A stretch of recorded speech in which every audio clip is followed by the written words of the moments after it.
बिहार के सासाराम से एक बेहद प्रेरणादायक खबर सामने आई है, जहां आर्स health India foundation let's inspire Bihar के द्वारा आयोजित हेल्थ अवेयरनेस प्रोग्राम और स्थापना दिवस समारोह ने पूरे जिले में स्वास्थ्य चेतना की एक नई लहर पैदा कर दी है। क्या था इस आयोजन में खास और कौन कौन पहुंचा इस आयोजन में और इस आयोजन के जरिए क्या संदेश दिया गया, आइए जानते हैं पूरे विस्तार से। आपको बता दें, सासाराम के सदर अस्पताल के सभागार में आर्स हेल्थ इंडिया फाउंडेशन का बहुप्रतीक्षित हेल्थ अवेयरनेस प्रोग्राम और स्थापना दिवस समारोह बड़े ही सफल और उत्साहपूर्ण माहौल में संपन्न हुआ। इस कार्यक्रम में बड़ी संख्या में चिकित्सक, नर्सिंग स्टाफ, स्वास्थ्यकर्मी, सामाजिक कार्यकर्ता, ग्रामीण चिकित्सा मंच के प्रतिनिधि, शिक्षाविद और मीडियाकर्मी भी मौजूद रहे। हर कोई स्वास्थ्य जागरूकता की इस मुहिम से जुड़ने के लिए उत्साहित दिखाई दे रहा था।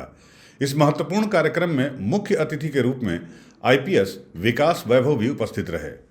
इस मौके पर उन्होंने कहा कि स्वास्थ्य जागरूकता केवल एक अभियान नहीं, बल्कि समाज की सबसे बुनियादी आवश्यकता है।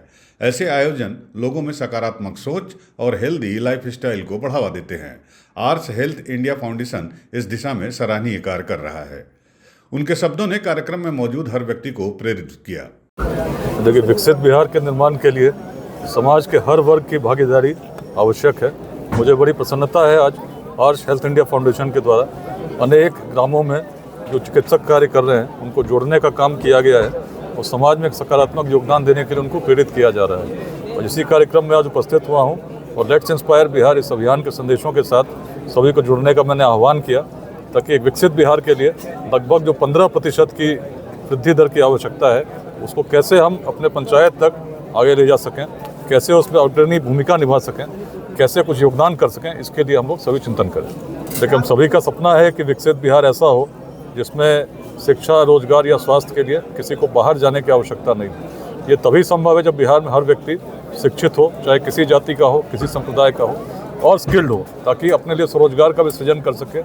बड़ी संख्या में बिहार में स्टार्टअप्स लगे और एक ऐसा इकोसिस्टम हम बना सकें कि यदि हमारे युवा स्टार्टअप्स के लिए आगे बढ़ते हैं तो उसको हम सहयोग कर सकें। इसमें सभी को योगदान देने की आवश्यकता है। और इस कार्यक्रम के विशेष अतिथि थे रोहतास जिला के उप विकास आयुक्त डीडीसी विजय कुमार पांडे।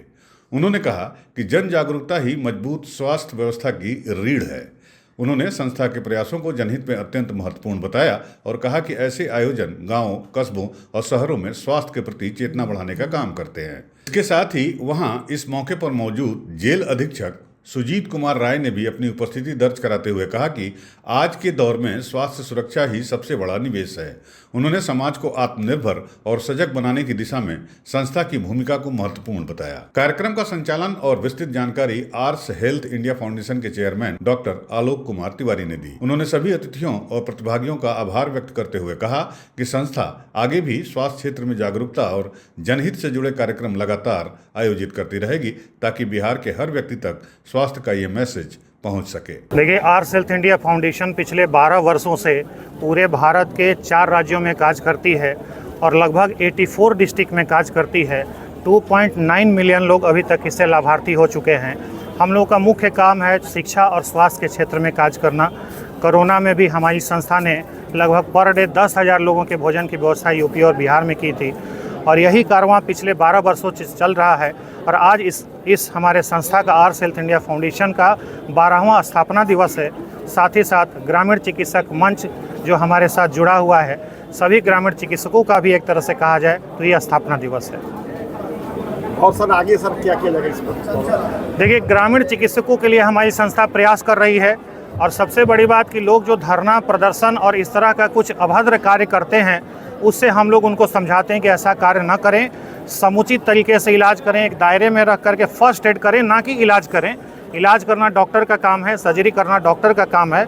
आप चिकित्सक नहीं हैं, आप प्राथमिक उपचार कर सकते हैं और किसी भी प्रकार की यदि हक की लड़ाई होती है तो आप कानूनी तरीके से लड़ें। न्यायपालिका है, वहाँ जाएं, वहाँ अपनी बातों को रखें और संवैधानिक तरीके से अपनी बातों को रखें। घेराव करना या किसी राजनेता के साथ अभद्रता करना ये शोभा नहीं देता और इन्हीं सब कार्यों से झोला छाप कहे जाते हैं। तो हमारी संस्था उनको ट्रेंड करती है, उनको सही मार्गदर्शन करती है और देखते हैं ये कारवां कहाँ तक जाता है, कहाँ तक न्याय मिलता है ग्रामीण चिकित्सक। हम तो पटना से आए हैं। मेरा नाम डॉक्टर अंशु तिवारी हुआ, ग्रामीण चिकित्सक एसोसिएशन के राष्ट्रीय अध्यक्ष।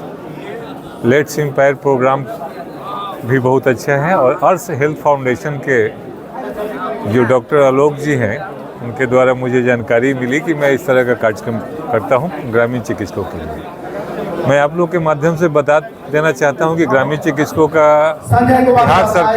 बिहार सरकार द्वारा एक समिति भी बना दी गई है और अल्पकालीन काम का भी ऑर्डर दिया गया है। आगे इसी अल्पकालीन काम के बिहाफ में हम लोगों ने पटना हाई कोर्ट में क्यूज किया है, जो कि अल्पकालीन काम नहीं, परमानेंट नियोजन दिया जाए सर प्रशिक्षित ग्रामीण चिकित्सक का रोल समाज में बहुत अच्छा है। प्राथमिक उपचार से लेकर जितने भी आज एक से एक इमरजेंसी, कोरोना से लेकर बहुत सारे महामारी देखे हैं हम लोग, इमरजेंसी में प्राथमिक उपचार इतने अच्छे ढंग से करते हैं कि आगे जाके जो पेशेंट है सर्वाइव कर जाता है और बच जाता है। मेरा नाम डॉक्टर अंशु तिवारी हुआ, ग्रामीण चिकित्सक एसोसिएशन के राष्ट्रीय अध्यक्ष। गौरतलब है कि इस कार्यक्रम में स्वास्थ्य से संबंधी कई महत्वपूर्ण विषयों पर संवाद, परामर्श और जागरूकता सत्र आयोजित किए गए। डॉक्टरों ने आम जन को संतुलित आहार, मानसिक स्वास्थ्य, प्राथमिक उपचार, महिला एवं बाल स्वास्थ्य जैसे विषयों पर उपयोगी जानकारी भी दी। लोगों ने सक्रिय रूप से शामिल होकर सवाल भी पूछे और विशेषज्ञों से सुझाव भी प्राप्त किए। इस कार्यक्रम में कई सम्मानित हस्तियों ने भाग लेकर इसकी गरिमा बढ़ाई है। सासाराम से यह कार्यक्रम न सिर्फ सफल रहा, बल्कि इसने ये संदेश भी दे दिया कि बिहार अब स्वास्थ्य जागरूकता को लेकर गंभीरता से आगे बढ़ रहा है। ऐसे ही अपडेट्स और ग्राउंड रिपोर्ट्स के लिए देखते रहिए यूपी न्यूज़ 9 और अगर वीडियो आपको पसंद आया हो तो इसे लाइक और सब्सक्राइब करना न भूलिएगा। सासाराम से मनोज सिंह की रिपोर्ट।